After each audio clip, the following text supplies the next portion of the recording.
the law of the language of God. You can never operate in the God realm until you master the language of God. There's a way God talks. To live in the God realm, you must talk as God talks. Anybody who does not know how to talk in this kingdom cannot function in this kingdom. Anybody who does not understand how they speak, the Bible said, let no man in Zion say, I'm sick. There's a way they talk in the realm of God. You know why most of us don't operate in the God realm? We violate the law of utterance. We don't know how to talk because that realm responds to what you say. Don't you know that even the salvation that brought you into that realm obeyed the protocol of talking? With the heart you believe unto righteousness, but with the mouth confession is made to salvation, because spirits respond to what you say. Number one, how does God talk? God speaks the end from the beginning. You'll never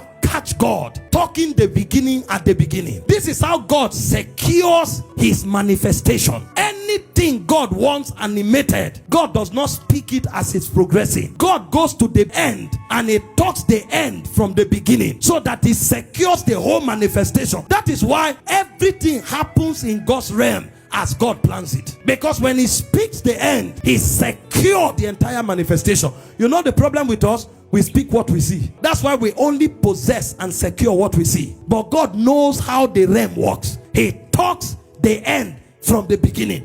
Isaiah 46 verse 9. That is how the Bible introduced him. Remember not the former things of old, for I am God and there is none else. I am God, there is none like me. Verse 10. See how he talks. Declaring the end from the beginning, and from ancient times the things that are not yet done, saying, my counsel shall stand, and I will do all my pleasure. So the reason God speaks the end from the beginning is to secure his manifestation. You'll find a Christian, you ask him, how is he going? He said, oh, small, one step at a time. That's the way of the world. God doesn't talk like that. Of course, it's one step at a time. You won't jump to the end from where you are. But that's not what you say. You are in school, you say, oh, by the mercy of God, the day that we graduate, we will thank God. Which one is the day that we graduate? We are talking when we will take nations. We have graduated already. We are just passing. We have already graduated. We have seen it. Jesus was still doing early phase of ministry when he was talking about the cross. And Peter was rebuking him. Say, get out. Jesus said, get behind me, Satan. He secured it so that he will not change his mind in Gethsemane. So he already spoke the end. Number two, how does God talk? God speaks to see. You see to speak, but God speaks to see. So God can be seeing something. If he doesn't like it, he won't say it. And so long as he doesn't say it, that's not his reality. In Genesis chapter 1, I told you already, verse 2, if not that Moses was the one writing, you would never have heard darkness. God would never pronounce darkness. It would have been, in the beginning, God created the heavens and the earth. And God recreated the earth and said, light be. Look at you. It was Moses that said there was darkness and the Spirit of God was moving upon the face of the deep. God never uttered that. When God wanted to speak, well, all of us are aware of darkness, light be. And when God spoke, God saw it that it was good. Why didn't he see the darkness? That's not what he wants to create. That realm you say to see. Those who don't live in that realm, they see to say. That's why he wakes up and says, I don't know, there's a tumor here.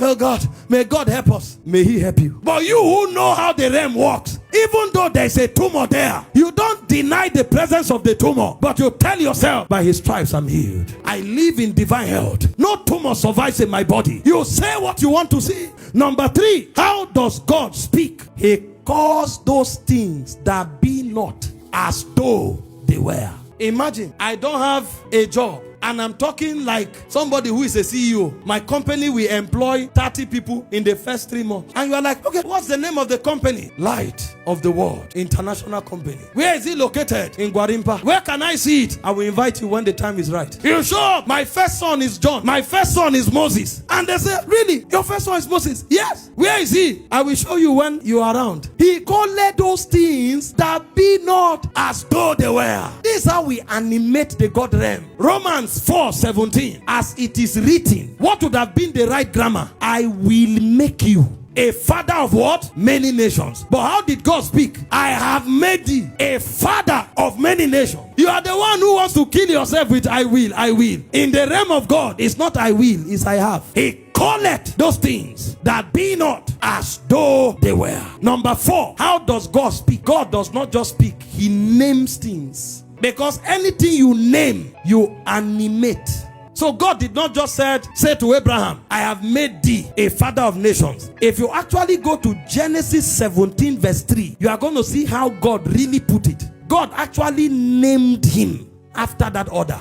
So God doesn't just speak those things that be not as though they were. He named them. Verse 5, Genesis 17. Neither shall thy name any more be called Abram, but thy name shall be Abraham. For a father of many nations I have made thee. So he didn't just call those things that be not as those they were. He named it. Because anything you don't name, you can't animate. Number 5, how does God speak? God speaks thanksgiving before the manifestation.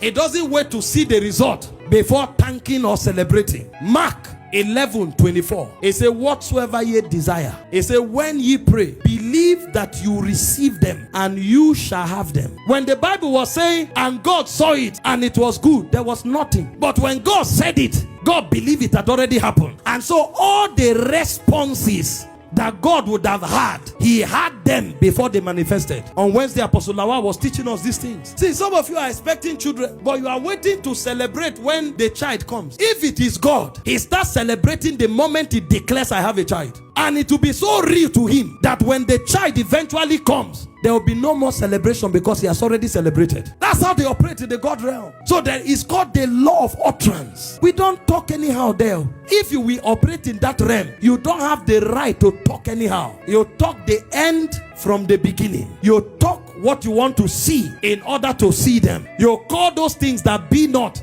as though they were. That's how you talk. There is a law that governs talking. You name things to animate them, and you celebrate what you have declared, even when it has not yet manifested.